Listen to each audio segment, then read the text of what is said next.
Welcome back to 10-Minute Prophecy, where we go through the books of Daniel and Revelation verse by verse in bite-sized chunks. We hope that you have learned a lot so far. We are going to continue on our journey through Daniel chapter 7. Also, if you don't know the methods of interpreting Bible prophecy, please watch the introduction video to gain a foundation on how to study Bible prophecy. So last time we had just been introduced to the little horn power, the judgment scene, and the destruction of the beast.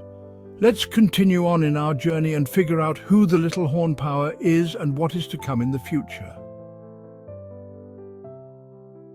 In Daniel chapter 7, verses 13 and 14, we find this: I saw in the night visions, and behold, there came with the clouds of heaven one like unto a son of man.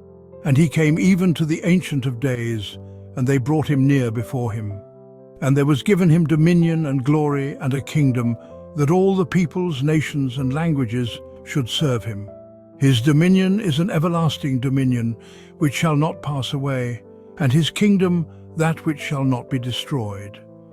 The scene here is not the second coming, but rather before the second coming, because the Son of Man, who is Jesus, comes to the Father, the Ancient of Days, and the Father gives Jesus dominion and glory, and a kingdom is given to him. After this vision, let us look at verses 15 to 18. As for me, Daniel, my spirit was grieved in the midst of my body, and the visions of my head troubled me. I came near unto one of them that stood by, and asked him the truth concerning all this. So he told me, and made me know the interpretation of the things. These great beasts, which are four kings that shall arise out of the earth. But the saints of the Most High shall receive the kingdom, and possess the kingdom forever, even forever and ever. We find that Daniel is troubled by the prophecy and asks to be shown the interpretation. The interpretation begins with identifying the beasts as great kingdoms. Then a promise is given to those who follow God that the kingdom of Christ will be given to them. Moving on to verses 19 and 20. Then I desired to know the truth concerning the fourth beast, which was diverse from all of them, exceeding terrible, whose teeth were of iron, and its nails of brass, which devoured, brake in pieces, and stamped the residue with its feet, and concerning the 10 horns that were on its head, and the other horn which came up, and before which 3 fell, even that horn that had eyes, and a mouth that spake great things, whose look was more stout than its fellows. Notice that Daniel focuses on the fourth beast, which has no representation from an earthly animal. The Bible says that it's different from any that came before, and Daniel was surprised by it. The description that we found previously is now repeated again. This kingdom is fierce, and has iron teeth, nails of brass, devours, breaks in pieces, and stamps the residue as a conquering power.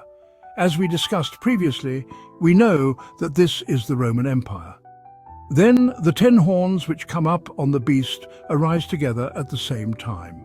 When we look in history, we find that Western Rome separated into 10 kingdoms, which were established between 351 AD to 476 AD. We see that the prophecy is accurate with the establishment of the 10 kingdoms of Rome. We also see how they arose together in power.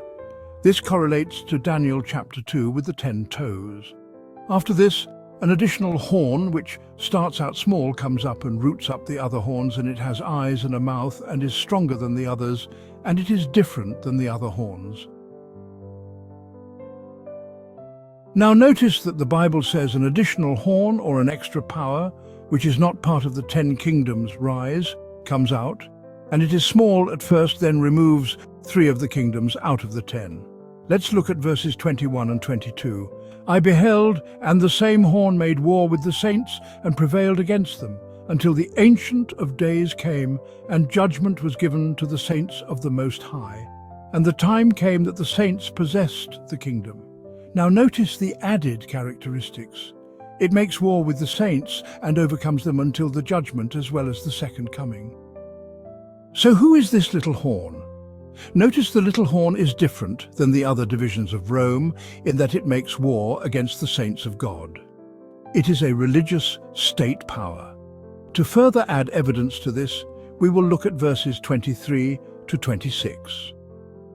Thus, he said, the fourth beast shall be a fourth kingdom upon earth, which shall be diverse from all the kingdoms, and shall devour the whole earth, and shall tread it down and break it in pieces.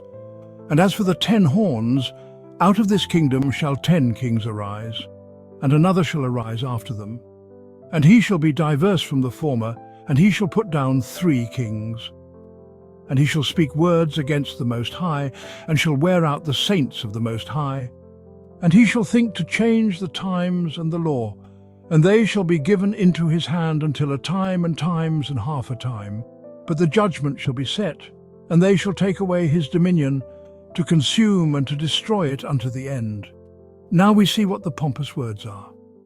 The Bible says that it is a world power that speaks against God, and it tries to change times and the law as well as persecute the saints. Now the picture is complete. Let's review. The little horn comes up out of Rome after the 10 divisions of the Roman Empire are formed, which is sometime after 476 AD. It makes war against 3 of the kingdoms and destroys them. It is a powerful kingdom that is different than the others in that it is not just a political power, but it is a religious state power, and it makes war against the saints. It thinks to change times and the law. What is the law? There is only one law a Hebrew would be talking about, and that is the 10 Commandment law. So this power seeks to change the 10 Commandments. Not only that, it rules for a time and times and half a time. What does the word time represent in Bible prophecy? If we look at Daniel chapter 4 and verse 23, we find that it means year. So if we plug in the definition, this equals 3½ years. When we look at the Syriac and Chaldean language used here, it actually denotes a measurement of time, just like you would denote measurements of weight, volume, etc. Because of this, we must break up the year into days.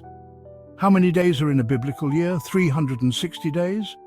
So if we add up 360 plus 720 plus 180, we get 1260 days. Since in Bible prophecy a day equals a year, this is 1260 years. So this power is given 1260 years to rule. You will see in some places 1260 days, and in other places you will see time, times, and half a time, but they all refer to the same block of time. So who is this power? It is the papacy. It is a system of worship that is against God, and we will see how. Now, does it fulfill the identifying marks that the Bible speaks of? Yes, let's see how. It came up from the 10 divisions of the Roman Empire, which became their own nations and had their own kings. When the papacy came to full power, did 3 kingdoms become destroyed? Yes. These kingdoms were the Heruli, the Vandals, and the Ostrogoths. Why did these kingdoms get uprooted by the papacy? Because they believed in Arianism. Arianism is the belief that Jesus is a created being. We see this today in religious systems like Jehovah's Witness, Church of Jesus Christ of Latter-day Saints, Iglesia Ni Cristo, and more. Let us continue. So, Odoacer, the leader of the Heruli, was the first of the barbarians, and he conquered the Romans. He took the throne in Italy. Religiously, he believed in Arianism, which was considered heresy in mainstream Christianity, but he liked the Catholic traditions and so allowed them to continue under his rule. But Zeno, the emperor of the East, and under the Pope's command, wanted to drive Odoacer out of Italy and was waiting for the chance. Theodoric had become king of the Ostrogoths, but was in an impoverished area and was friendly with Zeno. He asked Zeno if there was another place where he could move the Ostrogothic people. Zeno gave permission for Theodoric to drive Odoacer out of Italy, and so Theodoric overcame Odoacer, and they eliminated the Herulian kingdom. The problem for the Pope was that Theodoric continued Odoacer's Arian policies, including that the king would elect the Pope. In fact, Theodoric drove Pope John out of Rome to Constantinople because Emperor Justin, who was also under the influence of the Pope and supported the papacy in the East, had begun to persecute the Arians in AD 523. Theodoric, seeing what Emperor Justin did, went so far as to make a counter-decree to persecute the Catholics. This went on for 10 years. Then the new Emperor Justinian decided in AD 533 to make war against the barbarians and declared that the Pope is the head of all churches. Again, under the direction of the Pope, Emperor Justinian eliminated the Vandals and the Ostrogoths, which were the two remaining Arian kingdoms. So the Heruli in AD 493, the Vandals in AD 534, and finally the Ostrogoths in 553 were destroyed. Emperor Justinian re-established the Pope to Italy after the wars, and the papacy's power was established in AD 538. So, how does the papal power speak great words against the Most High?